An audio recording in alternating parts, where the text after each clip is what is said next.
VidaSoft. O Roger está nos ajudando, ele está gravando, né? O Roger ele é CEO da VidaSoft, é uma empresa de software para gestão de frotas e outras soluções, assim. Eu falo de gestão de frotas porque acaba sendo o mais fácil de falar, mas um RP acaba sendo amplo para muitas coisas. E o Roger ele é um cara mais arrojado no que diz respeito a investimentos, ele já investe em startups há algum tempo. E também, né, nosso irmão em Cristo aí, e foi para empreendedores, né? Eu conheci ele somente virtualmente, né? Mas desde o começo da Regna aí, ele tem apoiado a gente, tem nos dado muita força, sabe? E, Roger, eu queria que você se apresentasse um pouquinho para o Gustavo também, tá? Aproveitar esse momento aí para a gente fazer uma reunião mais descontraída, onde cada um tem uma oportunidade de falar. Depois queria que o Daniel também falasse. Ok. Fala, Roger. Oi, Gustavo, prazer em conhecê-lo, né? Estamos na luta aí. E diferente aí do pessoal aí, a gente já nasceu na prática, já botando dinheiro no negócio, já quando startup ainda era conversa de laboratório só, a gente já punha dinheiro nas empresas, já fazia acontecer, né? E estamos investindo aí, uma série de empresas, temos algumas empresas no Brasil, né? Estamos operando agora aí. A gente tem uma rede de franquias também no Brasil, que da VidaSoft. A gente faz software de gestão empresarial, somos bastante focados em transporte, no setor de transporte, alguns subsetores, né? E estamos com a investida pesada agora na Flórida, nos Estados Unidos, que está dando muito trabalho. Mas a gente acredita bastante nos projetos lá e aqui, né? E eu acredito muito em startup. Eu acho que é a solução para uma série de problemas. A gente já está no mercado há muitos anos e vê muita empresa inchada, empresa tentando fazer inovação e esbarra no problema do gigantismo. E eles têm criado bastos feitos as spin-off aí, que tem resolvido uma série de problemas, e isso tem quase que virado uma ferramenta de negócio nosso, ou seja, fazer com que setores das empresas virem startups, né? Então a gente está fazendo uma miscelânea de coisas aí que tá. Então assim, eu sou bastante da prática mesmo, sabe? É lá no dia a dia mesmo, e vamos ver a coisa acontecer, de fazer due diligência e fazer a coisa acontecer, né? E de risco, né? Eu acho que não existe empreendedor sem risco, se a gente quer ganhar. Mas eu tenho bastante perguntas para você, viu? Vamos mandando aí. Um prazer te conhecer. Prazer meu. Beleza. Bom, o Daniel Gomes, que está aí com a gente também, Gustavo. Daniel, não sei se você pode aí, né? Se puder abrir a câmera também. Vai estar falando pelo chat ali. Bom, o Daniel ele é filho do Alcione Gomes, que é o presidente da Fundetec, o parque tecnológico com a qual eu trabalhei, né? Então foi o Alcione, o pai do Daniel, que me contratou, né? Eu fiquei 2 anos lá com ele atuando na Fundetec. O Alcione é um pastor respeitadíssimo aqui na igreja local também, né? A gente tem a satisfação hoje aqui, Gustavo, do nosso prefeito aqui, o Paranhos. Ele é um cristão, então ele com muita sabedoria tem governado a cidade, assim. O Senhor tem nos livrado de muitas coisas, principalmente agora em tempos de pandemia. E o Alcione, o pai do Daniel aí, ele além de presidente da Fundetec, ele é também secretário de Desenvolvimento Econômico agora. E o filho dele, o Daniel, que está com a gente aí, ele é assessor do chefe da Câmara de Vereadores aqui de Cascavel, né? Então, para nós é muito bom ter principalmente a participação governamental, né, nesse ecossistema que a Regna está começando, né? O Daniel, a gente tinha até ventilado algumas coisas na semana passada, da gente promover algumas coisas de iniciativas de incentivo a startups, né? A gente tem uma lei de inovação aqui no município, mas essa lei de inovação acaba não favorecendo as startups, ela favorece as empresas inovadoras, mas não as startups. Então, coisas que a gente vê nos Estados Unidos acontecer, né, que as startups começam, talvez nos primeiros anos, elas não pagam nada de impostos, né? Depois de um tempo elas começam a pagar alguma coisa. Isso aqui no Brasil não tem, então o cara já tem que começar pagando contador e tudo mais. Então talvez a gente tinha que visualizar algumas formas de lei para dar incentivos para startups. Bom, vamos lá. A GoStreet é um fundo de investimento venture capital, né? Nós também somos uma startup, por assim dizer, né? Somos novos, né? A gente está formando nosso primeiro fundo de investimento. Como eu falei no começo, nossa tese de investimento é uma tese que tem 3 pilares. Né? O primeiro, no financeiro, a gente investe nesse range que eu falei, de 250 mil, 200 mil até 2,5 milhões por startup. Né? A gente visa em startups que tragam impacto social, seja no seu serviço, produto, ou que tenham um plano de impacto social atrelado ao seu negócio. Né? Isso porque a gente acredita que, esse aí vem o terceiro pilar. Nós somos também o primeiro fundo de investimento na América Latina com uma visão de reino, né? Uma visão cristã. Então a gente procura investir em empresas de empresários cristãos que queiram usar o seu negócio também para a expansão do Evangelho. Né? Isso nos Estados Unidos, na Europa, é uma coisa que já existe há algum tempo. Aqui na América do Sul, na América Latina não existe ainda. A gente foi o primeiro fundo a se estabelecer dessa forma. E então temos tido uma caminhada aí de formação de algumas culturas, né? Primeiro, a cultura do investidor com propósito, um investidor que entenda o sentido da mordomia também nos investimentos. O outro lado, também o empresário, que também tem esse entendimento de que Deus concedeu a ele o privilégio de conduzir uma empresa, uma iniciativa, e que ele está ali para conduzir o negócio, não é? Então a gente tem feito um trabalho aí de aculturamento das duas pontas. Isso começou em 2015, quando eu conheci o que era o Business as Mission, né, os negócios como missão. Existe uma organização mundial estabelecida em Lausanne, na Suíça. Inclusive, na organização de Lausanne também tem um braço focado em negócios como missão. E desde então eu vim trabalhando e sendo incomodado muito por Deus para montar esse fundo com esse propósito. Né? A gente tem hoje no portfólio 2 empresas que estão para receber investimento. Então, como a gente está na fase agora de captação de recursos, né? A nossa ideia é que até no final de julho a gente tenha já um montante para efetuar esses 2 investimentos iniciais. São 2 empresas de tecnologia.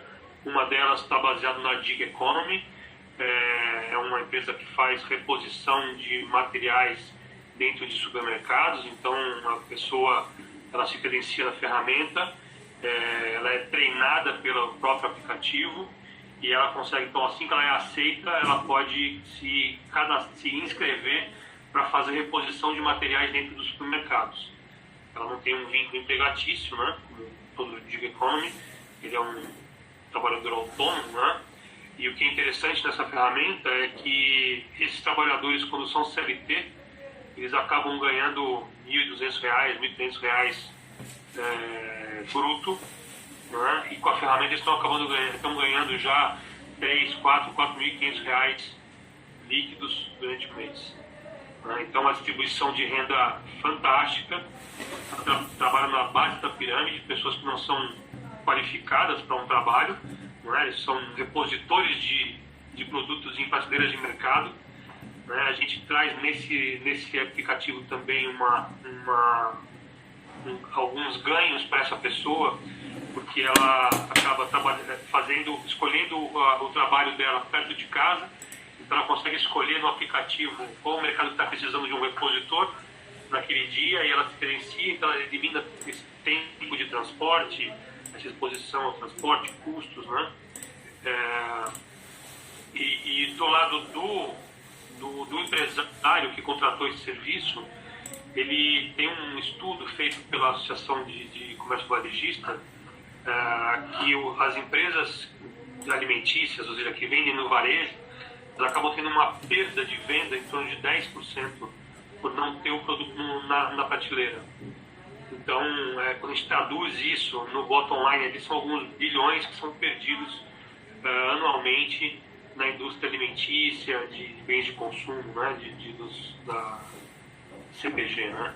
Então, esse aplicativo ele vem trabalhar nas duas pontas, ou seja, ele distribui renda para quem está trabalhando e ele tira um grande custo, uma grande perda da indústria ou do mercado, né, do varejista, por não ter o produto trabalhando ali, exposto na gôndola. Ele também é conduzido por um empresário cristão e também aplica os conceitos de gestão do reino nesse negócio, então ele está bem dentro da nossa tese, né? É um investimento ele está numa fase um pouquinho maior, vai ser um investimento de 7 milhões no total, a gente vai entrar co-investindo com outros fundos nesse negócio. Tem uma segunda empresa, que é uma empresa de vending machines, e também com uma proposta bem diferenciada, com propaganda em vídeo rodando, direcionada por equipamento, gestão completa do equipamento. E dentro do seu projeto ele traz, cada máquina vai ser uma micro franquia, então num valor bem baixo vai poder ajudar pessoas de baixa renda a adquirir essa micro franquia e conseguir ter uma renda mensal por máquina de uns 5, 6 mil reais, você já traz um volume também bom. Essa empresa, ela pega parte da receita dela, do resultado financeiro, e ela investe em obras sociais, em associações como o Lar Batista, como algumas associações também no Nordeste, de ajuda a comunidades carentes lá. Então, na estrutura dele, ele já tem um programa de impacto social, porque o negócio dele não traz impacto social na essência, mas ele tem um programa de uma tese de transformação e de impacto já associado ao negócio, né? Esse especificamente está conosco já há 1 ano, a gente está trabalhando junto com eles, investindo Smart Money, né? E depois, se você quiser entrar no site da Gold Street, tem um pequeno depoimento dele lá do que a gente causou no negócio dele. E foi interessante que quando ele nos procurou, ele tinha um projeto que tem nada a ver com o que é hoje, e a gente então ajudou ele a transformar o projeto dele em 1 ano. É uma pessoa muito, muito ensinável, né? Que a gente tem caminhado junto.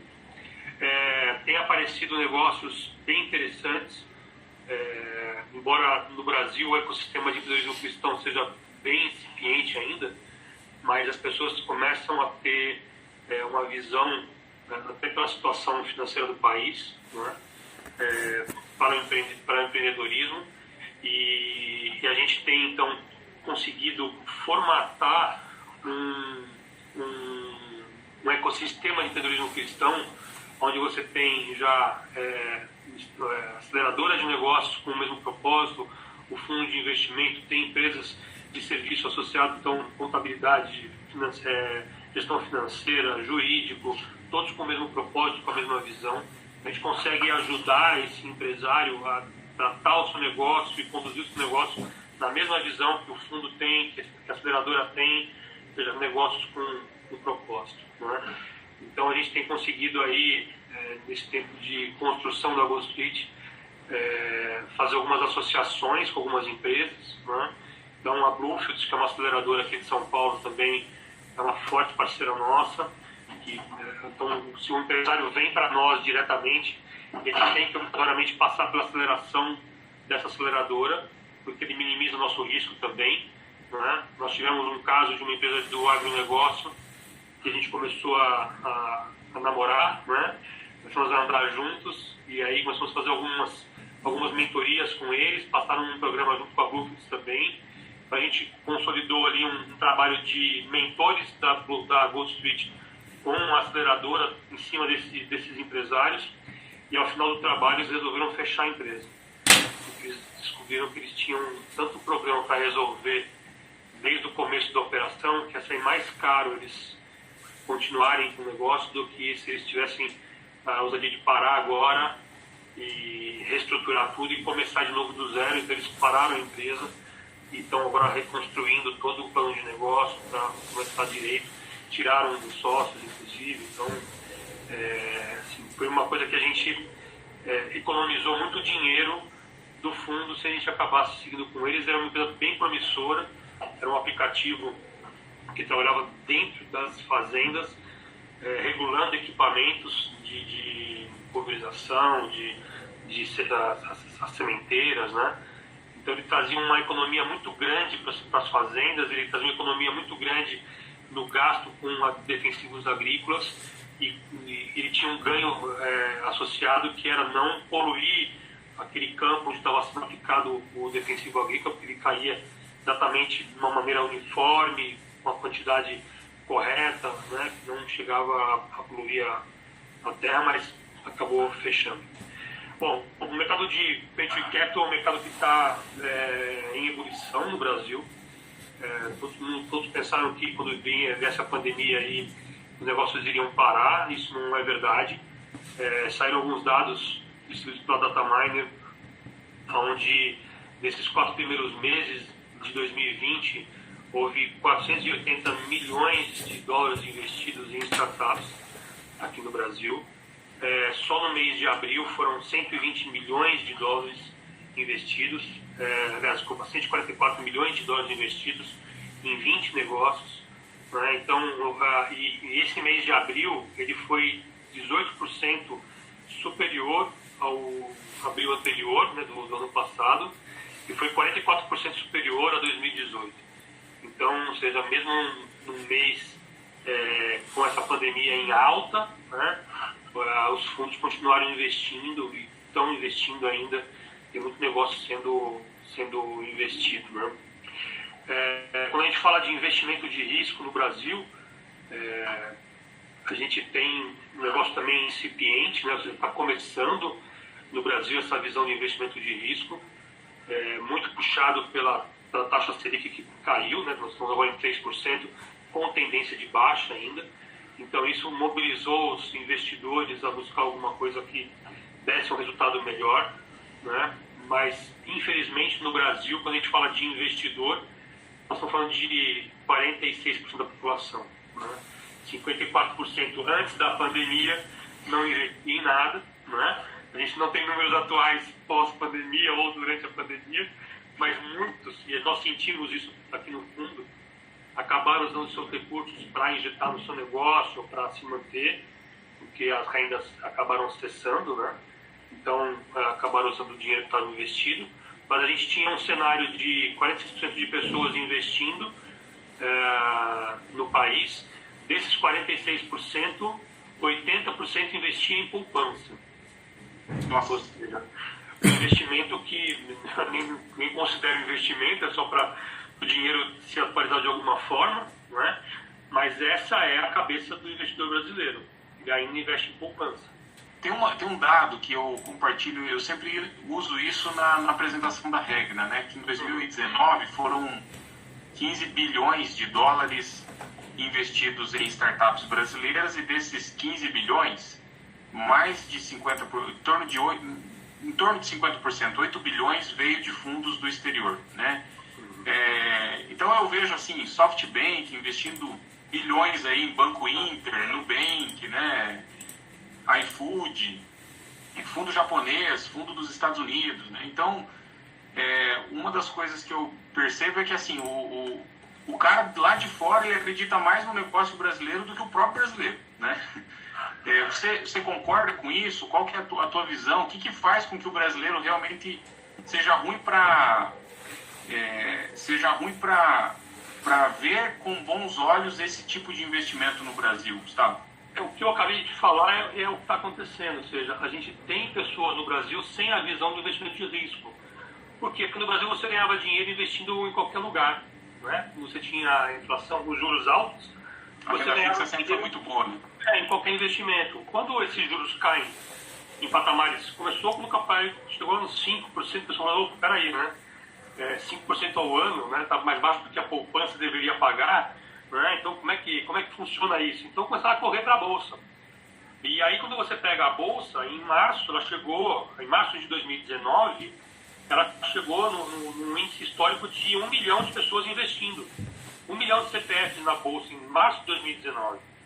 Ela fechou o ano com 1.700.000. Nossa! CPFs. Quase dobrou. Quase dobrou. Ela levou quase, anos para chegar em 1 milhão de pessoas investindo, né? E em quase um ano ela dobrou esse volume. Não é? Foi uma startup. Exponencial ainda, o negócio que a gente usa. Então, a gente vê que, graças aos juros baixos, as pessoas começaram a olhar para investimento de risco. Porque não tinha essa cultura. Não é? Então, quando você pega lá o nível de investimento, quando pega um investimento de risco, é 2% da população investe em risco. Né? Ou seja, é muito baixo. E aí, quando você traduz isso para o mercado de startups, veja, eu estou colocando dinheiro em risco, em negócios de risco. Porque startup é de altíssimo risco. Né? Eu não estou colocando dinheiro na bolsa, onde eu vejo lá um analista falando de que aquele negócio vai ter uma influência, não sei da onde, que esse papel vai... Não é. Você tem que olhar para o negócio, entender como é que o negócio funciona, o mercado que ele está, tendência, cenário, e você fala, bom, acho que esse cara aqui vai explodir, eu vou colocar dinheiro nesse cara. Né? Então, aí pega um investidor que não está acostumado com isso, ele fica meio apavorado. Então, o pessoal correu para onde? Correu para a bolsa. Aí veio a pandemia, você teve uma baixa de 50% em um mês no índice da bolsa. Nós estávamos em 120 mil pontos, caiu para 60. Isso em um mês. Então, se o cara não for realmente não for hipertenso, né? Ele passou por isso. Ele conseguiu passar por isso, já está recuperando. Já está lá em 80 e poucos, né? 80 e poucos mil pontos, ele já recuperou. Quem foi esperto ali, já recuperou seu capital. Já conseguiu, a volatilidade da bolsa, ganhar o seu dinheiro de volta. Não é? Mas por causa de muitos startups, não há volatilidade como a gente tem visto na bolsa. É um negócio muito líquido. Não é? Aliás, não é nada líquido. Você vai colocar e vai ficar um bom tempo com o investimento ali atrelado àquele negócio. Não é? Então, você começa a ver pessoas já com predisposição a correr um certo risco, a entender que um mercado de startups é um mercado que pode te trazer um certo ganho, uma certa remuneração para o seu capital investido ali. O que a gente viu também no ano 2019 foi o crescimento do crowdfunding. Né? Plataformas de crowdfunding começaram a aparecer e começaram a ter bons negócios em crowdfunding também. Né? Então, nós temos também hoje uma plataforma de crowdfunding. A Gold Street se associou, fez uma parceria com a Start Me Up, né, que é uma plataforma aqui de São Paulo, a SMU. Então, a gente tem lá, a gente é investidor líder dentro da plataforma. Então, tem lá como você entrar, através do site da Gold Street, você tem um botãozinho lá, quero me cadastrar. Você vai lá, você clica, você já vai abrir uma conta na SMU, já como investidor da Gold Street para isso. A gente deve colocar já mês que vem startups ali para serem investidas. E aí você populariza o investimento. Então, no crowdfunding, a pessoa vai investir ali R$1.000 no negócio. Não é? E quando você começa a ter esse movimento de pessoas entendendo que ela pode investir numa empresa com R$1.000, num crowdfunding, por exemplo, é um negócio que ele vem para revolucionar. Não é? Então, ele começa a trazer essa visão que lá fora já existe. Por isso que a gente vê esses bancos entrando com um capital grande aqui, investindo. E se você pegar, assim, a gente tem uma vantagem aqui no Brasil, porque mais da metade do dinheiro que entrou na América do Sul em investimento de fora veio do Brasil. Né? Então, ou seja, essas organizações de fora estão olhando muito para o Brasil e estão injetando dinheiro aqui, apesar desse conturbado momento político que nós estamos vivendo. Né? Porque isso já traduz em risco também. Não sabe como é que está indo, como é que vai acontecer, aonde que vai caminhar tudo isso. Então, mas mesmo assim, o SoftBank, por exemplo, colocou milhões aqui dentro, né, em vários negócios. Você vê a Plug and Play entrando, né, também investindo aqui, você vê outros fundos entrando aqui, querendo fazer as coisas acontecerem. Né? Isso é um movimento bom. Para o Brasil é um movimento muito bom. Eu acho que é saudável ver isso acontecendo e que as pessoas acordem. Né? Se o cara lá fora está colocando milhões aqui, opa, peraí, né? Alguma coisa deve ter de interessante aí. Então, acho que a visão começou a virar um pouco para esses fundos, né? Para os fundos de investimento. Acho que é um momento bem legal, é um momento que a gente deve aproveitar aí para esse investimento. Existem vários polos de inovação sendo criados, né? Acontecendo. Existem várias iniciativas juntando as universidades com a indústria. E aí o que o Renato falou, do que estão fazendo lá, e eu acho isso é o caminho, não tem como não ser o caminho da universidade pegar fatos reais, dores reais da indústria, e em cima dessas dores reais criarem soluções para atender a indústria. Né? E aí você consegue fazer com que esse aluno não tem uma evasão do curso, porque o que a gente via lá em Pompeia, na FATEC, o cara cursava 1 ano, e um fazendeiro pegava o cara, porque o cara já sabia trabalhar com mineração de dados, com não sei o que, então vou pegar esse cara aqui. Né? E ele não acabava o curso. E aí você tinha uma evasão da FATEC. Né? Quando você traz Não tem esse problema aqui, né? Exatamente. Mas quando você traz o sentimento de estou produzindo algo que vai deixar um legado, estou realmente atacando uma dor de mercado, eu estou realmente trazendo solução naquilo que eu estou aprendendo, ele fica. Porque ele quer mais conhecimento, porque está sendo efetivo o que ele está aprendendo. Então, um movimento onde você pega a universidade, junta com a indústria, e você começa a fomentar ali desenvolvimento para a indústria, e na universidade começa a fomentar o empreendedorismo. Né? Eu participei ano passado, fui da banca jogadora da Univem de Marília, no Startup Day que eles fizeram, projetos muito legais, projetos muito bons que os alunos fizeram lá. Né? Então, assim, você começa a ver então, a universidade criando empreendedorismo. E aí também a gente está passando por um outro fator cultural, que é que o nosso ensino não foi criado, não foi concebido para criar uma mente empreendedora. Ele foi concebido para criar uma mente que obedecesse ordens e trabalhasse na indústria. Só que quando a gente fala de 12% de desempregados no país, o que vai salvar o país vai ser empreendedorismo e não os empregos da indústria. Né? Vão ser as startups, os pequenos e médios negócios, como aconteceu nos tigres asiáticos, por exemplo. O que fez os caras subirem muito lá? Foi um incentivo na pequena e média indústria, empresa. E se a gente só consegue fazer isso se a gente der sentido e propósito na educação, no colégio, na universidade, né? Trazendo esses caras para fazer, pensar em coisas reais, trazer soluções reais. Né? Legal. E a nossa função enquanto fundo, enquanto aceleradora, enquanto incubadora, é mostrar para esses universitários, né, que eles podem ter um grande apoio. E se a indústria entra trazendo seus problemas para serem resolvidos, você fechou o ecossistema, você fechou o ciclo. Eu trago problemas, eu trago o conhecimento acadêmico, né, eu aplico o conhecimento no real e eu começo a gerar soluções. Essas soluções vão virar negócios, esses negócios vão fazer a economia girar. Todo mundo começa a ganhar com isso. Né? Ô, Gustavo, eu queria que você falasse um pouquinho mais, tá?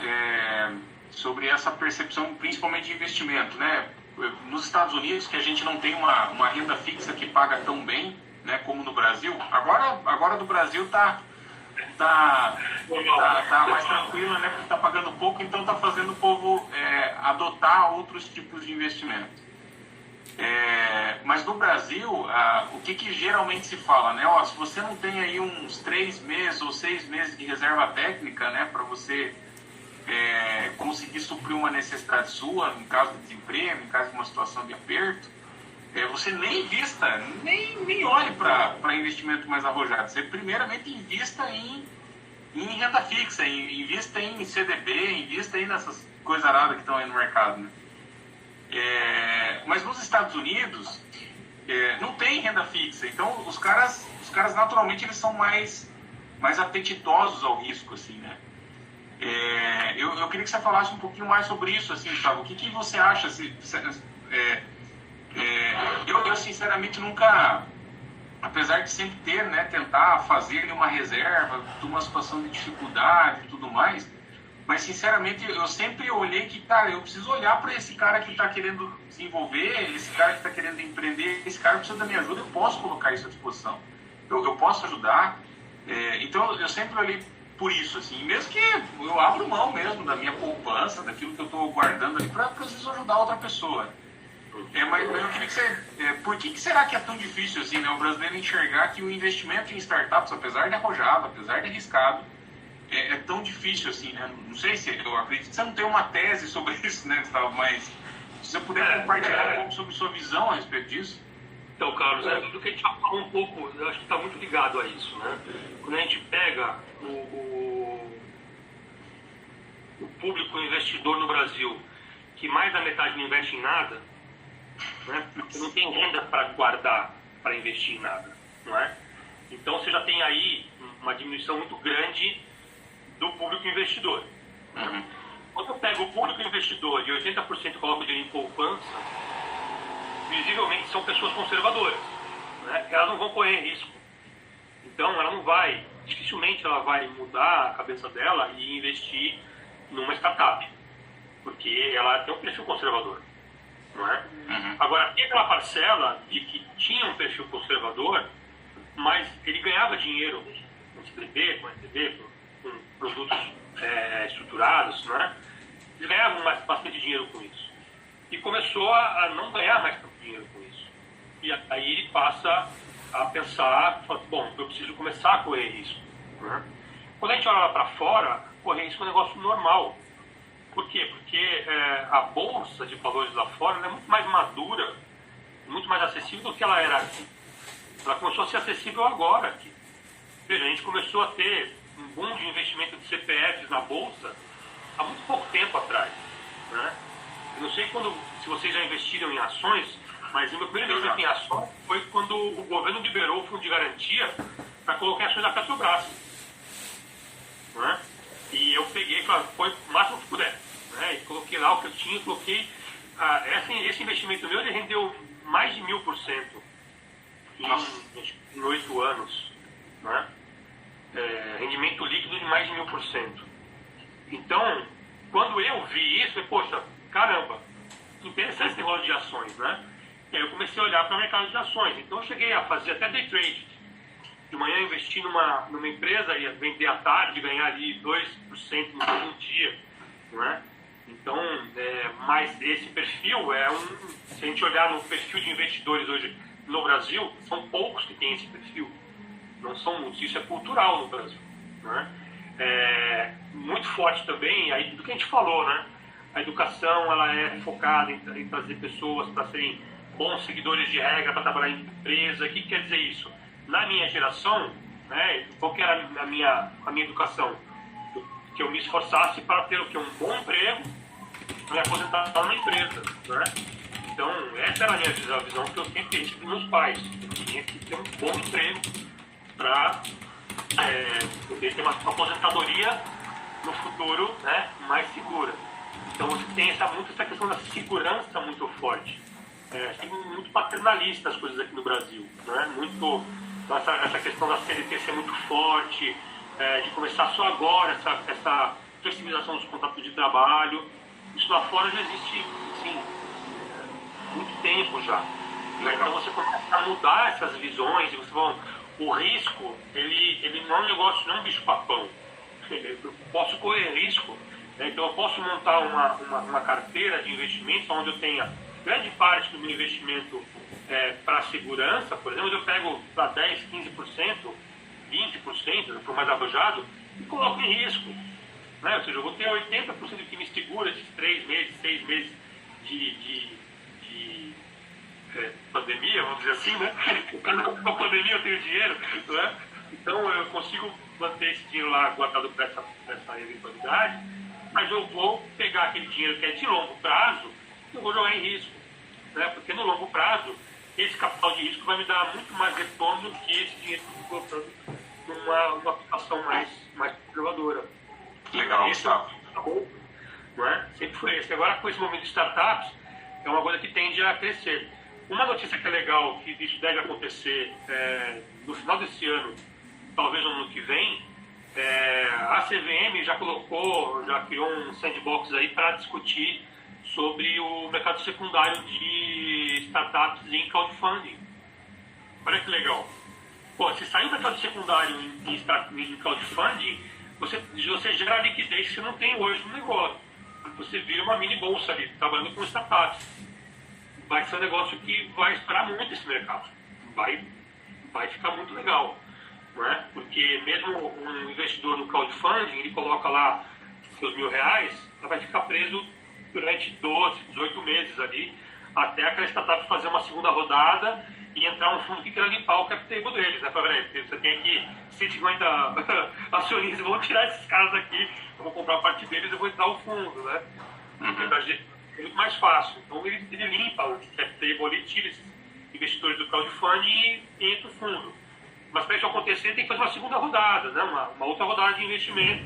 Isso vai levar um ano e meio para que isso aconteça, né? Então não tem liquidez nesse investimento. E Sim. o Brasil, essa inconstância que a gente vive sempre, nesse momento político, econômico, agora a gente vive, até que eu tenho visto até um descolamento um pouco da questão da economia, da política, né, em certo ponto, não está tão crítico assim, mas essa instabilidade que a gente vivia fez as pessoas terem um pensamento muito seguro do manejo do dinheiro, né? Não sei, vocês que são investidores também aí, vocês discordam. Gustavo, até queria assim, pedir que o Roger, talvez o Dag, né, até o pessoal que chegou agora aí, Jordano, Elvis, né, Dag, que chegaram depois aí, nós estamos fazendo uma reunião mais descontraída aí, tá, pessoal? Então, se quiser pontuar, se quiser falar aí, é interessante, né? Abre o microfone aí, a gente vai... Sobre a colocação que você fez, e aí eu até gostaria de escutar o Gustavo sobre isso, que isso é sentimento meu, mas eu tenho percebido isso. Por que às vezes eu prefiro fazer investimento eu mesmo nas empresas e não através de fundo ou com um investidor de anjo, né? Agora que a gente começou com a Regner. Porque até mesmo aqui na Regner, nós já tivemos aqui uma live um tempo atrás aí, e que a gente pergunta para o fundo investidor como é que é a saída, quando é que o cara vai ter o retorno financeiro. Parece que essa conversa é meio proibida, sabe? Não fala sobre quando que o cara vai ter retorno. Isso é um grande problema, gente, porque o investidor, ele quer botar o dinheiro lá, ele quer o retorno. Eu sei que eu estou jogando aqui areia no ventilador e tal, mas assim, é uma situação que é muito prática. Nas empresas que eu entro, eu sei quando vai ter. Agora, quando você entra nesses fundos, parece que não pode falar. Se você fala, não, é um startup, tem que deixar, não, tal, sabe? Então, assim, eu acho isso um assunto perigoso e que está sendo meio que comum. Não é que não, isso é bem comum nos lugares. E quando você fala isso na área acadêmica, por exemplo, quando você está julgando um pitch, ou você está fazendo avaliação, alguma coisa assim, e que tem um monte de gente acadêmica, e eu sou acadêmico, eu sou professor, parece que isso é impossível, porque startup, não, nós temos aqui um fundo aqui que ele é beneficente, sabe? E eu não enxergo startup desse jeito, mesmo no nosso reino e no reino, eu acho que startup é um negócio, a gente precisa colocar, né? E eu queria que você, primeiro, me corrigisse, me mudasse a minha visão, ou me ajudasse a ter uma interpretação melhor disso. Legal, Roger. Vamos lá. Essa questão de saída de fundo, né, realmente é uma informação que fica meio que fechada a sete chaves em alguns fundos. Você não sabe quanto que deu de saída, qual foi o resultado. São coisas que realmente não são muito assim, divulgadas, mas o que tem que ter em mente é o seguinte, né? Investimento no fundo é um investimento de longo prazo, tá? Não faz muito sentido eu colocar dinheiro hoje e me desfazer da empresa daqui a 6 meses, porque eu não consegui ainda fazer com que ela crescesse aquilo que para mim é interessante, né? Como é que a Gold Street ela opera, né? Ou ela vai operar? A gente tem dois tiers de mentores, por exemplo, né? Um é para o nosso negócio, são mentores que nos mentoreiam. Eu tenho um time de mentores que são para startups, tá? Tem gente ali que foi vice-presidente de Oracle, né, são caras feras que estão ali nesse segundo tier de mentores. Qual que é a intenção? Colocar esse conhecimento, ou seja, o que a gente chama de smart money, né? Dar esse investimento, dar esse conhecimento para startups, colocar as nossas redes à disposição daquela startup e que ela possa, com tudo isso, galgar um caminho de crescimento que vai me monetizar muito mais do que se eu fizer um investimento rápido, né? E também eu vou acabar minimizando o risco, colocando toda essa organização ao torno da startup. Mas isso leva um pouco de tempo, né? Então, quando a gente fala do nosso investidor, olha, é um investimento de 5 a 8 anos, porque ele não é tão simples. Eu vou investir naquela startup, pode ser que ela faça uma nova rodada e eu queira manter posição em cima dela, porque eu estou vendo um crescimento maior. Então eu vou reinvestir naquela startup por mais um tempo. Então eu preciso de uma série A, uma série B para poder sair daquela startup. Isso vai levar uns 3, 4 anos para fazer essa saída. Mas para eu retornar todo o investimento para o meu investidor, eu preciso desfazer o meu fundo, né? Eu preciso sair de todos os meus negócios para fechar o fundo e devolver para o meu investidor o dinheiro. Então, o que a gente fala é de 5 a 8 anos para ter o dinheiro de volta capitalizado. Uma coisa que a gente faz na GoodFit, tem uma prática dos fundos, né? A gente só ganha na saída a partir de um certo gatilho, né? Então, ou seja, o fundo só vai ganhar dinheiro se ele der para o investidor um resultado consistente. No caso da GoodFit, a gente tem um gatilho de IPCA mais 6% ao ano, né? Então, se eu não devolver isso para o meu investidor, o IPCA mais 6% ao ano, eu não ganho nada na saída.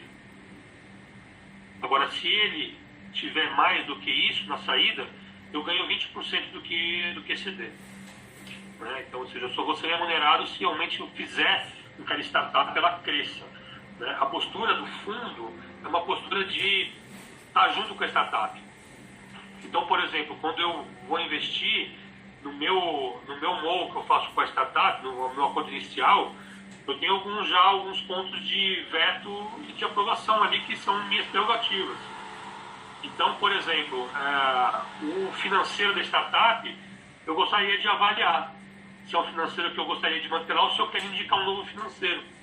Não é? Por quê? Porque a gente tem visto que um dos pontos principais disso da startup é que não tem um financeiro forte trabalhando ali. Eles se pedem planejamento financeiro, então eu vou fornecer isso para eles. Não é? E assim, então isso eu começo a minimizar isso. Não são todos os fundos que fazem isso. Tem muito fundo que investe, coloca os KPIs ali de desempenho e vamos cobrando por resultado, vai cobrando por indicadores. A gente não, a gente trabalha mais próximo, a gente tem essa cultura de acompanhar, o smart money é muito forte, né? Mas realmente há ainda esse paradigma aí da saída, né? E tem muito investidor anjo, o Roger, que não gosta do fundo porque gosta de trabalhar com a startup, não é? Então a gente também tem uma forma de colocar no conselho esse investidor. A partir de um certo tamanho de investimento, a gente pode chamar para o conselho também e ele acompanha a startup, né? Ele pode inclusive mentorear essa startup, dá para a gente fazer algumas coisas. Por que isso? Porque a gente entende também que o investidor tem um conhecimento que não pode ser desprezado, né? Então, se ele está na linha com o que a gente pensa, com o que a gente quer fazer, a gente pode trazer para perto esse investidor e colocar ele para conversar também com essas startups e acompanhar mais de perto. É lógico que a gestão é nossa, né? Mas eu não quero desprezar um conhecimento que você tenha, por exemplo, né? Um conhecimento que o Renato tenha, por exemplo. Tá? Ok, eu tenho feito uma coisa, eu não sei se você aprova. Por exemplo, tem investimentos que eu faço que são investimentos que eu não vou conseguir fazer follow-on, são investimentos pesados e às vezes fora de segmentos meus. Então, nas startups que eu entro, o que convido pessoas para entrar, eu tenho feito, por exemplo, um cronograma de série A, de pós-investimentos, ou seja, que aí eu tenho uma previsibilidade de saída. Isso tem feito, inclusive, outras pessoas ver que a gente está conseguindo fazer retiradas, conseguindo ter resultado, tem olhado esse modelo e tem gostado. Eu queria saber a sua opinião sua, por exemplo, quando as startups entram no seu investimento, você tem um plano, nem que seja, não é profecia, mas um plano de série A, de pós-investimento, de follow-on, para você ter uma ideia? A gente faz um plano de investimento com cada startup. Tá? Então a gente estabelece metas para eles, tudo que eles vão usar e quantas eles vão ter que dar. A gente vai gerindo isso por esse plano também do investimento. Então, isso dá uma previsão de uma possível saída no possível tempo. Não é? Mas também é aquilo que eu te falei, não é uma verdade absoluta esse plano, porque a gente pode, no final, decidir por participar de uma outra rodada daquela startup. Depende de como ela se desenvolve ali, a gente faz uma nova rodada. Não é? Mas é lógico que isso é tudo levado para conselho, para aprovação dentro do conselho. A gente não... as decisões que a gente toma... tem uma governança muito forte em cima disso, né, para não tomar uma decisão que vá trazer algum tipo de prejuízo. Mas é interessante você, quando você investe, você não deixar a coisa solta, né? Acho que essa construção do plano de negócio, a construção do plano de investimento é muito, muito importante. É um dos passos muito importantes que você tem que tomar ali, né? Porque vai te dar o resultado no futuro. Então você vai gerindo aquele negócio junto com, não junto, mas, né, próximo do empreendedor, e você vai conseguindo ver os indicadores ali. Bom, cara, você tinha uma projeção de crescimento nesse investimento, nessa fase de investimento de X, ele não chegou a X, chegou a meio X. O que aconteceu aí? Né? Vamos ver o que a gente pode fazer. E vamos trabalhando para que isso dê resultado. E a gente vai gerindo de perto, para não deixar o negócio chegar em 2, 3 anos e falar, vai dar prejuízo aqui. Não quero isso. Né? A gente não quer que isso aconteça. A gente quer que o negócio, assim que você invista, ele vá numa crescente. A gente também, deve também usar esse modelo, né? A gente faz investimento na startup com mútuo conversível. Então a gente tem lá um contrato que é um empréstimo que eu posso converter em participação depois de um tempo, né? E isso também dá uma segurança para o investidor, né? Porque no mínimo eu vou pagar para ele o IPCA mais 6%, né? Então ele não vai perder, vai virar uma dívida, ele não vai perder o dinheiro dele, ou não deveria perder o dinheiro dele, né? Trabalhar com venture capital, a gente tem que entender que é uma situação de risco, né? A gente pode colocar ali 1 milhão e perder 1 milhão, né? Depende muito do negócio, das variáveis que vão acontecer durante o caminho do empreendedor. O que a gente tenta se precaver com a gestão conjunta ali, o acompanhamento, a mentoria, ou seja, todo o smart money que a gente coloca no negócio, que, vou ser bem sincero, que eu já investi nessa startup que eu comentei no começo, que a gente está já mais de um ano com eles, trabalhando junto, e dando mentoria, e colocando o nosso network em contato com ele. Então ele já conseguiu ali gestão comercial, marketing, financeiro, ele já conseguiu tanta coisa para ele através do fundo, né? Se eu fosse quantificar isso em dinheiro, não precisava colocar dinheiro, só ia pegar para ter a me dar, agora o equity, o dinheiro já foi, já que eu te dei, né? Mas a gente entende que isso faz parte do investimento, né? Dá para eu só colocar o dinheiro para agora se vira e me dar o resultado no final. Não é assim que a gente faz, né? E eu acho que tem fundos que têm essa decisão de fazer dessa forma, nada contra, mas não é como a gente faz, a gente gosta de acompanhar. Agora, sendo bem sincero, falar, não, daqui a 4 anos você tira o dinheiro, vai tirar tanto, não consigo te falar, né? Aí eu vou estar fazendo uma previsão aqui que não consigo fazer. Se você descobrir, você me ensina, tá bom? Que eu quero aprender isso aí. Aí eu vou errar uma, né? Era só terceiro ali. Então... Okay. Obrigado, Gustavo. Vou deixar o pessoal participar e só não vou monopolizar. Muito obrigado. Deixa eu aproveitar então o embalo aqui, eu Jordano. Churros, obrigado aí pelo convite. Gustavo, legal que você falou, acho que um dos pontos que você comentou é o que pode acelerar, né, a evolução dessa startup. Você comentou do quesito financeiro, a participação do investidor. Que outros pontos, além de uma boa gestão financeira, que você enxerga, né, que podem contribuir muito aí para essa oportunidade de crescer, né, de se estabilizar e dar mais tração, né? Bom, Jordano, assim, o que é importante nesse tipo de investimento é você conhecer muito bem quem é o time, né? Até o Buffett ele fala que ele prefere investir num bom time com um negócio mais ou menos do que investir num negócio muito bom e um time mais ou menos, né? Legal. Ou seja, um bom time vai te dar não uma garantia, mas uma grande chance de sucesso numa startup, né? O que a gente tem visto muito, e aí a gente tem falado demais em mentorias sobre isso, é que, por exemplo, né, vamos pegar lá o caso do Renato, né? É uma faculdade de tecnologia, e você pega 3 caras de tecnologia para montar um negócio. E aí eles vão lá e montam uma startup. E aí você não tem um cara que é financeiro, você não tem um cara que é de vendas, você não tem um cara que é de marketing, um cara que é de operação. Você não tem um time. Você tem 3 caras que se sobrepõem. Eles não se complementam, né? Então, eu cansei de ver negócio de engenheiro, que eram 4 engenheiros fazendo a startup. E aí você fala, bom, tá, quem que faz a parte financeira, não, a gente decide em conjunto. Não, mas quem foi? Não. Cara, não existe isso, né? Como também não existe startup, a empresa com um percentual, todo mundo tem o mesmo percentual no negócio, porque não é assim que se trabalha, né? Ninguém dá o mesmo esforço no negócio que o seu sócio. Então, quando a gente viu lá o cap table de 3 pessoas, cada um tem um terço, bom, cada um faz o quê aqui, né? Aí você vai ver que vai ter briga. Porque aquele cara que trabalha mais, se ele não tiver mais cap table, ele vai falar, pô, eu dou meu sangue aqui, vocês não fazem nada e eu vou ganhar a mesma coisa. Então isso vai ter no final. Então a gente tem que fazer uma avaliação do negócio antes de entrar muito, muito criteriosa, né? A gente procura avaliar muito a equipe. Pra você ter uma ideia, esse empresário que a gente tem acompanhado durante um ano, ele era um empresário sozinho. E nós demos um no-bid para ele logo de cara. Ó, nós vamos investir em você.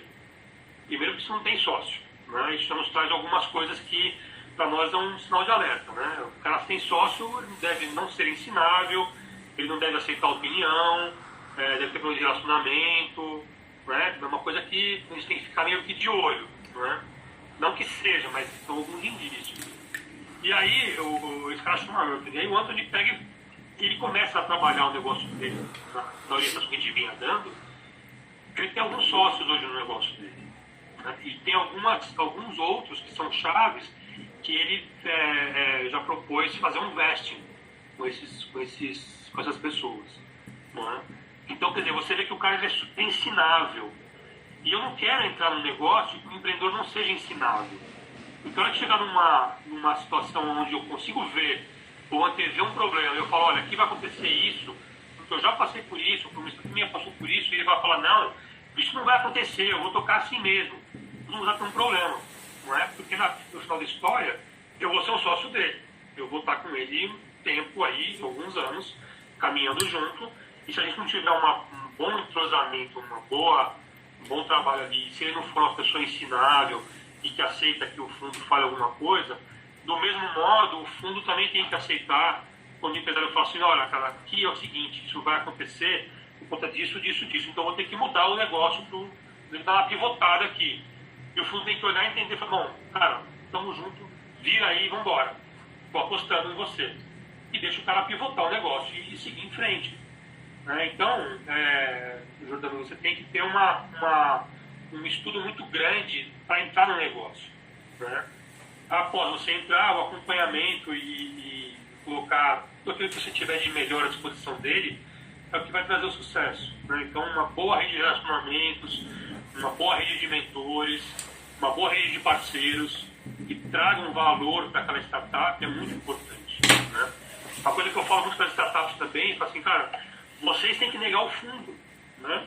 Quando eu dou mentoria.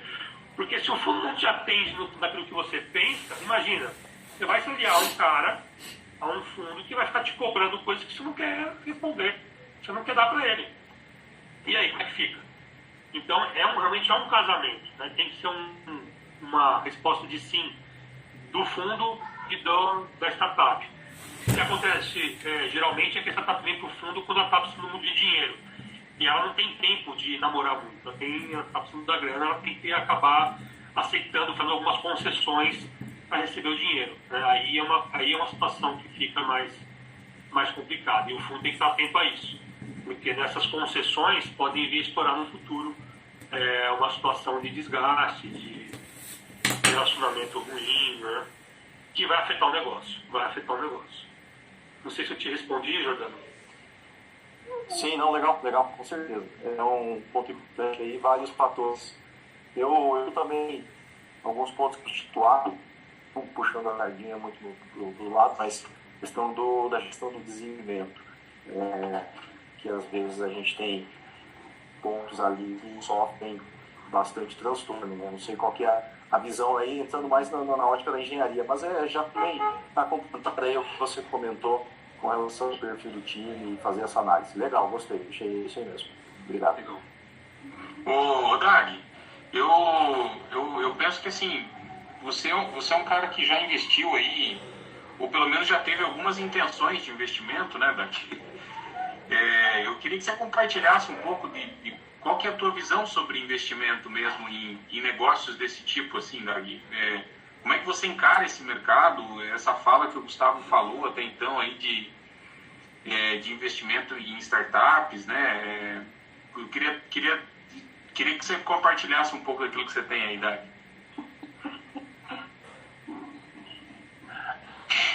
Rapaz, para mim, pessoalmente, hoje, investir no startup é muito mais a questão de real, de disponibilidade financeira, de um ideal de ver a coisa acontecendo, do perspectiva de retorno em curto prazo, ou mesmo que seja em médio prazo. Acho que o que o Gustavo falou aí de 5 a 8 anos é o esperado se você está construindo uma empresa do zero, qualquer ramo que seja, para que ela comece a apresentar resultados. Bom, tudo bem, eu já passei por isso na pele do 3 e a ilusão, pensa que dentro de 1 ano e meio, 2 anos, você vai ter retorno daquilo que você investiu, né? Então, a minha disposição de investir, uma, que eu não tenho um mega investidor, 2, é que eu só posso investir aquilo que eu posso. Eu posso comprometer, né, minha vida atual em algum investimento, seja ele qual for, né? Mas, para mim, é uma questão mais de ideal e de obviamente, tentativa de obter o retorno, de o negócio ser bem sucedido e de participar de alguma coisa nova. Eu estava falando com meu filho aqui, foi ótimo, minha esposa também. Assim, olha, não tem sentido eu ter dinheiro para deixar no banco com a rendinho e eu viver de o resto da minha vida, ainda mais no patamar de juros que hoje. Assim, não foi para isso que Deus me deu. Deve existir alguma forma mais produtiva, alguma coisa mais efetiva para fazer do que simplesmente doar para fazer assistencialismo, né? Tem a Good Street, né? Eu tenho que ficar. Oi? Tem a Good Street, que você pode investir com propósito. Ô, Gustavo, sai pra lá, rapaz. Ele já tá investindo na Regna, rapaz. Tá, entendi agora. Good Street, tá bom. Ué, que não. Depois que o Carlos descobrir, a gente pode conversar. Eu te mando uma mensagem para o Carlos aqui.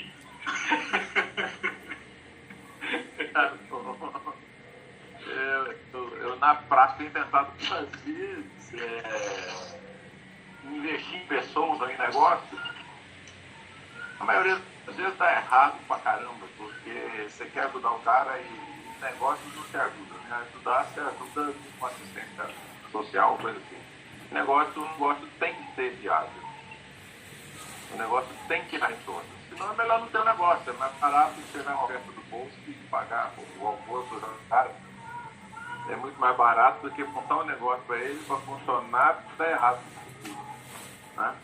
Então, a minha expectativa em participar desse negócio aí, de participar dele, né, é de abrir leque e povo para investir e para participar com as pessoas aí. Eu acredito na turminha que está para isso. Eu vou fazendo esse teste. E nesse exato momento eu estou em vista de 2 negócios aqui. Só que não tem nada a ver com startup, que são amigos próximos que estão fazendo os negócios aqui. E vamos acabar investindo juntos.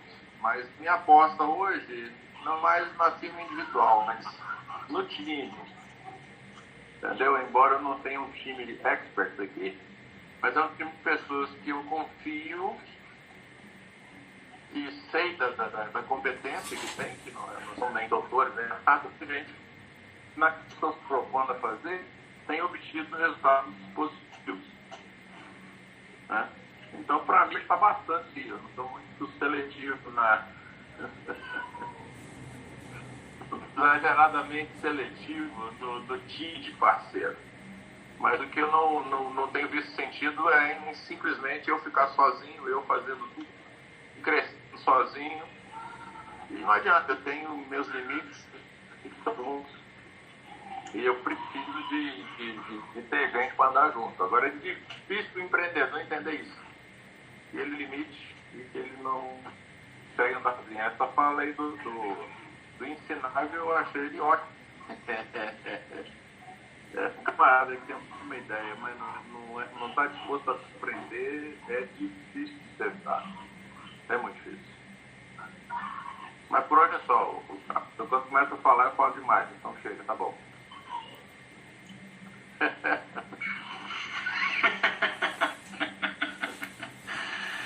Drag, é muito bom te ouvir, tá, Drag? Eu admiro a tua habilidade aí de lidar com isso, sabe? E assim, até, Gustavo, te abrindo aí, né? Eu até mandei um e-mail para os sócios essa semana. Na Regna, a gente tem andado, né, com a captação de investidores constantemente e sempre debatendo com esse ponto nevrálgico. Mas, Carlos, quanto que eu vou ter de retorno? Carlos, quando que dá pra gente... Quando que eu posso tirar esse dinheiro? Né? E daí a gente fala que é um retorno de risco, que é um investimento de risco, que não vai ser logo, né, e tal. Então, a gente tomou uma decisão aqui, Gustavo, de assim, a gente vai caminhar até 30/6 captando investidores, né, até o final desse mês aí. E se a gente tiver 20 mil reais em caixa... que não faz muita diferença numa startup, mas é um começo, né? E eu penso que aquela métrica de startup, né, de você pensar grande, começar pequeno e agir rápido, vale para nós. Então, mesmo que seja 20 ou 50 mil, aquilo que a gente conseguir captar, no segundo semestre a gente quer rodar um ciclo de aceleração, né? Então a gente tem feito esse arrebanhamento assim, de investidores, né? Com pessoas que querem, né, realmente investir nesse tipo de negócio, né? E com isso a gente acredita que a gente atinge o nosso propósito, sabe? Mesmo se as startups realmente não forem, mas aproveitando essa fala do Dag, né, pelo menos a gente tentou ajudar alguém, né? Pelo menos alguém foi ajudado, e daí nessas bancas de investimento, nessas avaliações, dependendo de como for aí, tá, Gustavo? Eu queria realmente já estender o convite a você, tá? Para estar participando conosco aí nessas bancas de avaliação das startups que a gente vai começar já no segundo semestre, tá, Gustavo? Sinta-se convidado aí, tá? Não, legal. Também é importante porque é geração de lead, né? As coisas acontecem, assim, ver um bom negócio, ver um bom time acontecendo com vocês aí. Vamos acompanhando, vamos vendo esses caras desenvolverem até chegar no momento da gente poder entrar, né? E da tese do fundo a gente vai entrar mesmo. Legal. O Elvis, eu queria que você também compartilhasse aí, Elvis. O Elvis também, de certa forma, investe em startups porque ele tem um genro que está com um projeto muito bom. E eu acho que o Elvis ele tem muito contato com inovação, assim, né, através do trabalho dele, por ser uma agência de marketing e tudo mais. Mas eu queria que você compartilhasse aí, Elvis, qual que é a tua visão sobre investimento em startups? Como é que você enxerga? O que você viu de fala do Gustavo que talvez te acrescentou nesse sentido aí?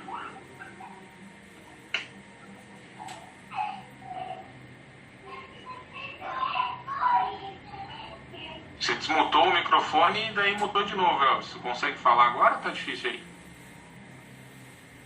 O Elvis tá sem áudio. Ele tá colocando aqui no chat que tá sem áudio, tá?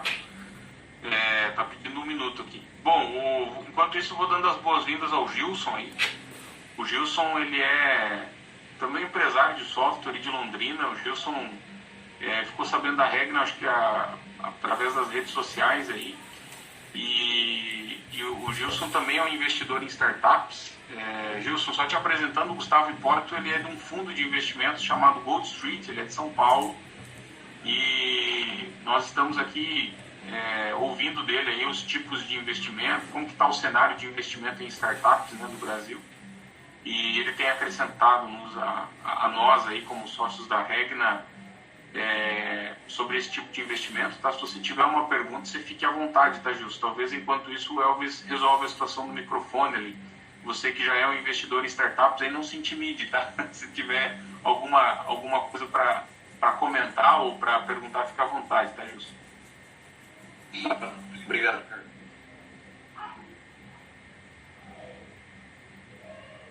Me o Elvis saiu aqui, pelo jeito a internet dele tá meio instável. Roger, você quer comentar alguma coisa, Roger? Cara, você é louco me dar a palavra. Você sabe que eu não fico calado? Eu vou perguntar mesmo. Ô, Gustavo, você falou sobre sócios, né? Como é que é feito a captação de grana lá no fundo de vocês? Vocês têm aberto para novos sócios? Como é que funciona? Ih, perdi o investidor agora. Não. tem lugar para todo mundo. Bom, vamos lá. Bom, a gente está captando investimento, né? A gente está com o fundo aberto para captação. Esse fundo que a gente abriu é um fundo, não é muito grande, é um fundo de 10 milhões. Né? A gente já tem captado algum valor. E é um fundo que a gente tem, então, o investidor ele coloca de 25 mil até 2 milhões, né? Para participar do fundo. Por que a gente colocou 2 milhões no máximo? Porque a gente não quer que alguém tenha uma participação muito grande no fundo e, bom, mais como gestão melhor do fundo, né? Tudo aquilo que eu te falei, sem querer aqui, tudo que eu falei que a gente tem à disposição para as startups está no ar, ou seja, toda a rede de mentores, toda a rede de parceiros, né, para ajudar as startups estão funcionando, estão atuando. A gente tem acompanhado essas duas startups para já investimento. A previsão de começar a investir agora no final de junho, começo de julho, nas duas startups, inclusive. Né? Tenho conversado com alguns investidores também de fora do Brasil para investir aqui, porque uma coisa que a gente tem sentido é a visão do investidor brasileiro na questão de investimento de impacto, investimento intencional. Né? Então, infelizmente, o cristão, quando ele pensa em investimento, ele esquece toda a questão da mordomia e ele investe da cabeça dele. Né? E a proposta que a gente faz é outra. Né? A Gold Street é um fundo cristão de investimento, a gente quer investir em negócios de propósito, mas embora sejam negócios de propósito, eu nunca dou um paradigma aqui, que não são negocinhos do irmãozinho, não. A gente está buscando negócios que crescem exponencialmente, negócios que tenham tração e que tragam retorno financeiro para o investidor, como qualquer outro fundo. Né? Porém, a nossa tese tem a questão do impacto no reino e impacto social. Tá? O investimento no fundo, na contrapartida do investimento anjo, que você está acostumado a fazer, Roger, toda a organização que o fundo tem, ele coloca à disposição do investidor. Né? Então, ou seja, você não precisa se preocupar no investimento com a questão jurídica, porque a gente tem já todo o jurídico formatado. Não precisa se preocupar com a gestão financeira, porque a gente tem tudo isso. Ou seja, há muito mais tranquilidade na atuação do investidor, porque o fundo tem tudo isso já à disposição. Né? O nosso fundo não é um fundo FIP, ou seja, ele não é um fundo homologado na CVM, ele é um fundo feito, a Gold Street é uma holding, e a gente, na estrutura da holding, tem uma SPE, uma sociedade de participação específica, né, de propósito específico. Nessa SPE, o investidor entra com uma SCP, uma sociedade de cotas de participação, então ele é um sócio oculto nessa operação, e o sócio ostensivo é a Gold Street, né? E eu, inclusive, com o meu CPF, sou um dos sócios de gestão, ou seja, eu entrei também com pessoa física nesse fundo, né, para dar a gestão dele. E do lado da startup, a gente faz os investimentos através do mútuo conversível, no prazo de 2 anos, no máximo 3, com juros baixos, só de remuneração do dinheiro, né, que a intenção é convertê-lo em participação mesmo. Né.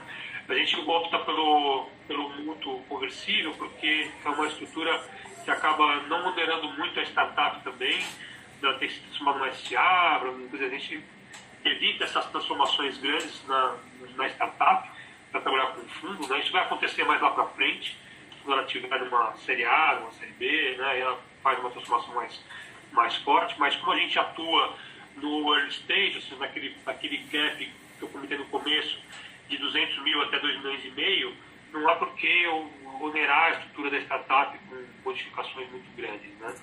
Então, o fundo assim, é bem tranquilo nessa questão. A gente tem nesse mútuo conversível algumas questões que a gente coloca poder de veto, né? Ou seja, por exemplo, o empresário quer adquirir um carro. Por quê? me convence que esse carro é necessário. Né? O empresário quer adquirir a sede dele, tem uma sede própria. Tá bom. Me convence que comprar nesse momento um imóvel é uma necessidade. Ele quer mudar, pivotar o negócio dele, mudar de rumo. Tá bom, me convence então, né, para eu poder aprovar isso. Então o empresário sabe que o fundo, mais do que aportar dinheiro, ele vai realmente trabalhar em conjunto com o empresário. Né? A gente vai tornar a jornada empreendedora menos solitária possível para o empresário e vai caminhar com ele, vai trazer todo o aporte de conhecimento, todo o aporte de negócios do reino, todo o aporte de impacto social. Né? Então, por exemplo, um dos nossos, o Dag conhece, né? O Carlos também, um dos nossos mentores hoje na Gold Street é o João Mordomo, né? Yes. Nos mantém com a visão do Business as Mission. Espetacular. No Tier 1 de mentores, ou seja, aqueles que mentoreiam a Gold Street, eu tenho 2 CEOs de fundo. Um é o Daniel Izzo, que é o CEO da Vox Capital, é um dos maiores fundos de impacto social no país hoje. O Daniel dá palestras fora do Brasil, inclusive, nos mentoreiam até hoje, nos ajudaram muito a construir a Gold Street. A André Oliveira também, que é a CEO da Positive Ventures, que é uma outra venture capital de impacto social. O pastor Rivanildo Guedes, que é o pastor da Igreja Batista do Brás aqui em São Paulo, que é o nosso mentor espiritual. Então, ou seja, no conselho, no Tier 1 dos mentores, tem 2 de negócio, 1 espiritual e 1 de Business as Mission, né, que é para manter realmente a coisa funcionando. No Tier 2 do fundo, a gente tem, hoje são 12 mentores. Então eu tenho, por exemplo, o Douglas Yamashita, que é um jurídico de mão cheia com a visão de impacto no reino também. Eu tenho o Cláudio Larieira, que é um professor da FGV aqui de São Paulo, do Mackenzie, uma visão muito forte de planejamento estratégico, de plano de negócios. Eu tenho o Fernando Lemos, que ele foi vice-presidente de tecnologia da Natura, ele foi vice-presidente de inovação da Oracle. Quer dizer, um cara que tem uma visão muito forte de tecnologia e de inovação e de impacto social também. Tem, por exemplo, o Ricardo Helfer e o Guilherme, que são CFOs. O Guilherme Pereira está numa startup hoje. O Guilherme Pereira assina uma startup de... o que é a startup dele? No mercado imobiliário, de seguros, que é a PagSeguro, que ele está como CFO. Então tem uma visão muito forte da gestão financeira dentro de uma startup.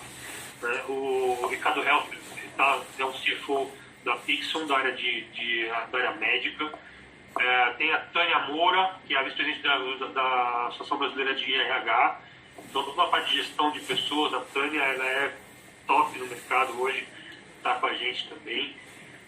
Que eu estou esquecendo. Tem o Arthur Bezerra, que além de ser investidor anjo, tem um conhecimento fantástico de EduTech e de HealthTech, também vem agregar muito no time. Né? Então, assim, são pessoas que a gente consegue trazer muito conhecimento para a startup. Né? Realmente tirar essa jornada solitária que o empreendedor tem. Né? Então a gente coloca muito conhecimento para ele caminhar junto. Fora isso, as parcerias. Então a Bluefields, que é a aceleradora aqui em São Paulo, que caminha junto com a gente aí, trazendo leads. Por isso que eu falei, Carlos, que é importante estar com vocês também, para trazer esses leads, que passa para aceleração, às vezes coisas muito boas, e aí com a nossa atuação o negócio pode realmente decolar, né, alavancar bem. A gente tem a FAG, que é uma gestora da parte financeira. Eles têm sistemas de gestão financeira, tem toda a parte de relatórios de apoio à decisão financeira, eles dão para o empreendedor, toda a parte de relatórios de controle que o fundo precisa, eles também nos fornecem. Né? Temos uma contabilidade que também audita essas startups. Então, a nossa contabilidade ela faz auditoria nas startups que a gente tem. Eu tenho, tem mais? Tenho o escritório de advocacia do Yamashita, da Beatriz Yamashita, né, irmã do Douglas, também com a gente. Tem o plano B-Web, que é marketing digital. Ou seja, a gente tem uma série de parceiros, né, que agregam muito para o empresário. Tudo isso, Roger, a gente coloca à disposição, e a gente trabalha dessa forma, para a gente minimizar os riscos do negócio, né? Porque a gente entende que aquilo que o Dag falou, né? Tem muito empresário que não tem essa consciência de que ele não sabe algumas coisas. Ele sabe tudo, né? Então a gente já tenta matar isso na seleção, né? Que tem que ser, como colocaram aí muito bem a palavra mentoreável, né? A gente também usa como ensinável, né? Uma pessoa que ela recebe o conhecimento e que ela também entenda que eu posso colocar à disposição dela outras pessoas, outras empresas que podem se associar com ela, que vão fazer ela decolar, né?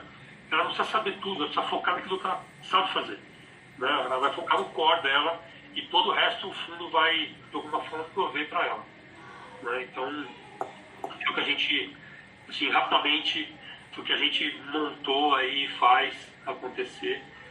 Muito do que a gente ouviu do Daniel Iso, da André Oliveira, quebraram muito a cabeça aí montando os fundos deles, né? O Daniel está no terceiro fundo agora, eles têm um de 120 milhões, tem um de 80 milhões, e está agora com mais um de 10. Também entrou no crowdfunding, então a gente também veio dessa mesma linha de colocar o crowdfunding suportando um negócio da Gold, né? Por que isso? Porque eu posso usar o dinheiro do fundo, inclusive, para investir no crowdfunding. Entrar como investidor líder, não é?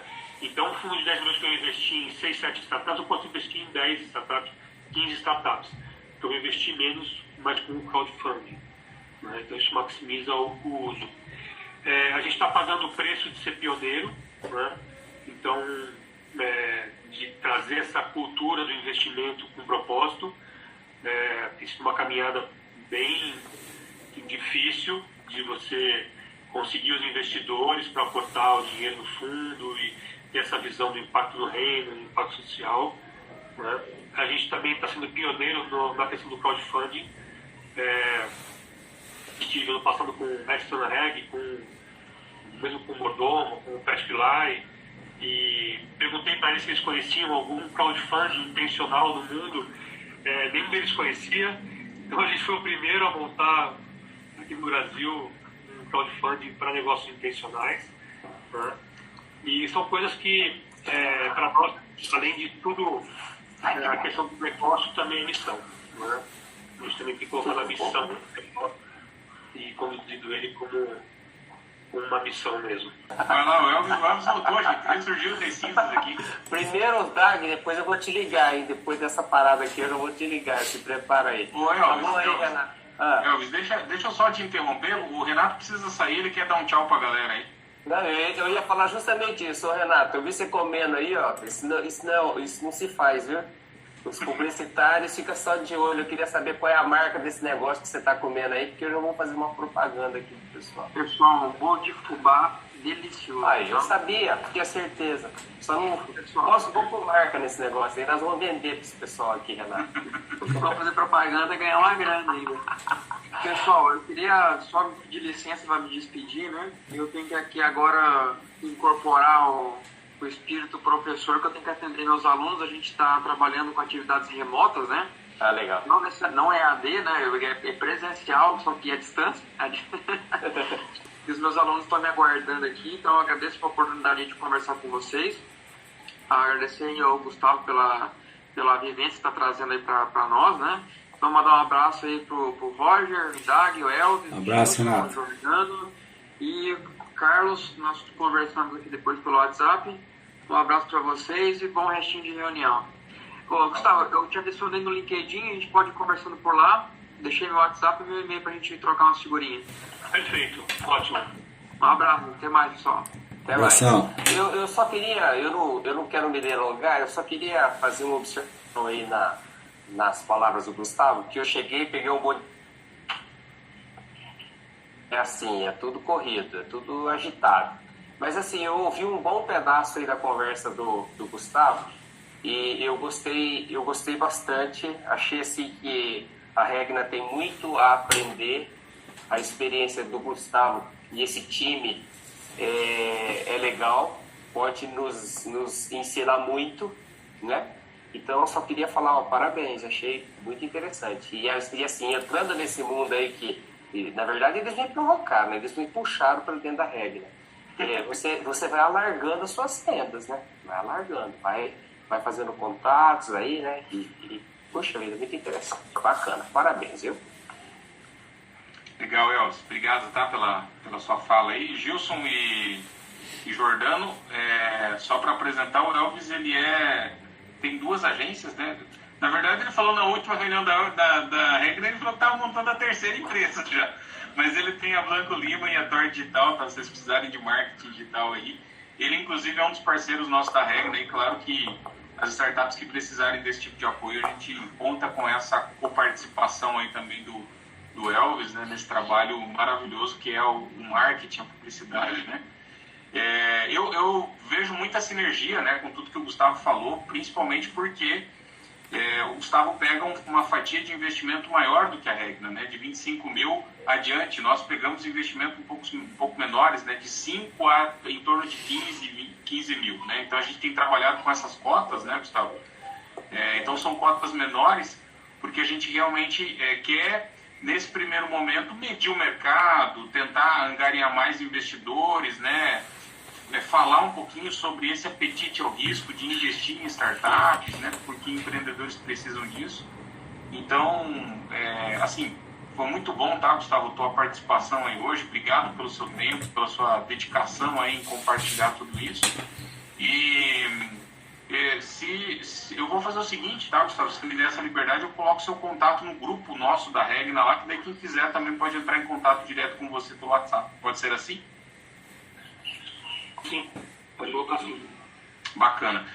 Se você permite também, Gustavo, essa live está sendo gravada.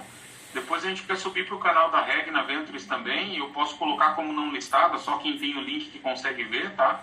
Se você me permitir, eu gostaria de gravar, porque para os sócios que não puderam participar hoje, talvez seja uma oportunidade de correr atrás desse conhecimento aí de hoje. Tá bom, deixa fechado. Maravilha, obrigado. Tá bom. Tudo que eu falei. Beleza. Gente, muito obrigado pela participação de vocês. Se alguém tem alguma consideração final aí para fazer, fique à vontade, tá? O microfone tá aberto. Bom, deixa eu agradecer a vocês essa oportunidade de poder compartilhar um pouco do que a gente tem vivido aí nesses últimos anos, né? Eu posso dizer para vocês que isso eu aprendi realmente nos últimos anos. Meu background é todo de tecnologia, trabalhei em empresas de tecnologia como IBM, Xerox, Siemens. Minha carreira foi na área comercial também, estava numa área de telecom, na última posição, eu era diretor comercial numa telecom aqui em São Paulo, quando Deus me deu esse projeto, né? E aí eu tive que correr para aprender tudo sobre venture capital, sobre investimentos de impacto, sobre business admission, né? E a gente então tem conseguido cumprir a missão aí que foi dada de poder falar com empresários, poder falar com investidores, né, montando esse ecossistema. A gente tem feito bastante coisa aí, né?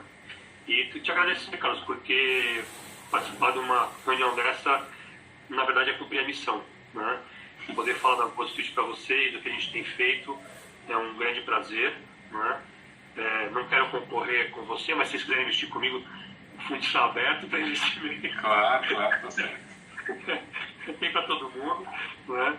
E eu vejo também, Carlos, a nossa parceria aí de conhecer os negócios que estão acontecendo aí, né? Se a gente puder avaliar também e ir seguindo para um futuro investimento, acho que é totalmente possível isso. Parabéns para a tua iniciativa aí de criar a Regna, porque sem esse apoio de uma aceleradora de investimento, esse ecossistema ele fica capenga, né? Ou seja, ele não fica fechado, né? Então, é muito legal o que o Renato falou, aliás, o que o Roger falou sobre como é que eles estão montando, tem investido bastante aí, o Renato colocando a universidade também, ou seja, bom ter essas visões de empreendedorismo, de investimento. Isso é que vai fazer com que a região alavanque esse ecossistema de inovação e empreendedorismo, não é? Dag, também você uma visão muito boa também de compartilhar aquilo que Deus te proveu aí, realmente essa é a visão, né, de você colocar o teu dinheiro para abençoar outros, não é? É isso que a gente tem empregado, que a gente tem falado, e é uma tarefa árdua, na verdade, porque poucos têm essa visão, né? Então foi muito bom ter ouvido isso de você hoje. E obrigado aí, pessoal, obrigado pela oportunidade, estou à disposição, eu uso muito o LinkedIn, né? Então quem quiser me contatar, eu estou muito no LinkedIn, o WhatsApp também pode passar, Carlos, também estou à disposição de vocês, vamos conversar. Quem quiser também receber o deck da Gold Street, me fala, eu envio também uma apresentação do fundo, né? Ou mando para o Carlos e o Carlos também distribui aí. Acho que é uma boa. Tá? E vamos seguindo aí, tá bom? Legal, Gustavo. Obrigado, tá? Bom, só aproveitando a audiência aí, lançar em primeira mão aqui que na quarta-feira que vem, às 17 horas, a gente vai ter uma live aí sobre inovação no mutualismo, né? A gente vai falar com o João Beduschi, que tem uma startup nessa área, né, de mútuo. E o Leandro Fuzebon, presidente da SegTruck também. A gente vai estar num bate-papo aí falando sobre o quanto a inovação tem atingido aí esse mundo do mutualismo, tá? Então convido a todos aí, né? Para quem não segue ainda, Instagram, LinkedIn, Facebook da Regna, a gente sempre divulga os eventos por lá, e também no nosso site regnaventures.com.br tem lá uma área de eventos onde a gente sempre coloca lá os próximos eventos. Esse da semana que vem ainda não está lá, mas tenha certeza que sempre na quarta-feira às 17 horas a gente está sempre se reunindo, fazendo live, bate-papo com startups, tá? Você também, Gustavo, fica sempre convidado, tá? A gente tem feito lives com startups, assim, né? Desafios, assim, onde duas fazem um pitch de 5 minutos e os investidores da Regna escutam as startups se apresentando e tal. Então, você também é o nosso convidado, tá, Gustavo? Um dia eu vou te chamar aí para estar com a gente, tá bom? Abraço para vocês, então, pessoal. Boa noite. Deus abençoe a todos. Valeu. Tchau, pessoal. Valeu. Um abraço a todos. Até mais.